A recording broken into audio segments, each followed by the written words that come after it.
You're in APUS history. This is really one of your earlier assignments.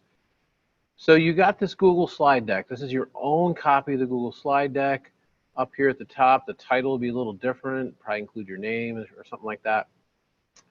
And you have a topic slide here. This one's called Topic 1.1, Contextualizing Unit 1.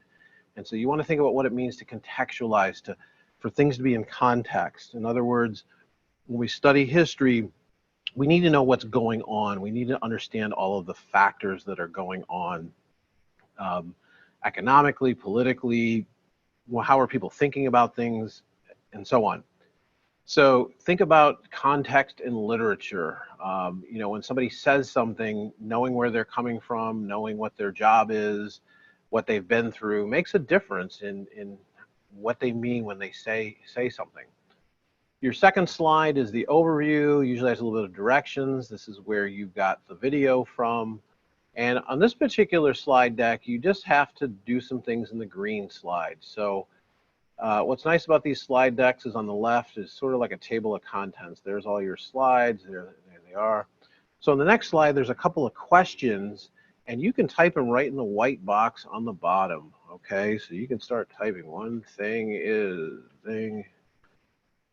you know, and so on and so forth, okay, and explain that. So you can fill those in. You're the only person working on this. You have your own copy.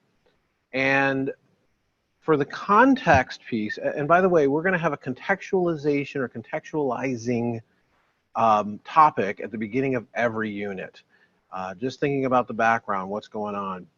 This information I will often note if you need to write it down or not, and this says you don't need to write it down.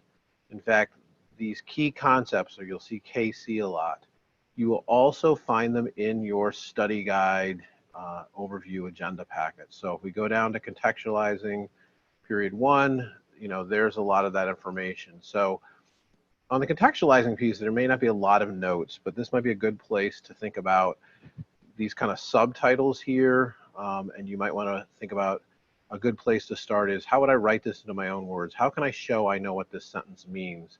Have a friend help you. These are notes. we're not gonna check them. So we got a couple slides like that. We have another green slide. It says do this. Got some things to answer. Do watch out for things like links. Okay, so when you see this, and if it's underlined, usually it's in blue, or in this case it's in gold. It's usually a link to something that would be helpful. In this case, our historical thinking skills and practices poster, and it gave you a hint of maybe where to look, and so that might help you a little bit in answering this particular question. And before you submit, ask yourself, did I answer all the questions I was supposed to? And then back in Schoology, you need to just submit it. So that lets the teacher know it's done and you're all set.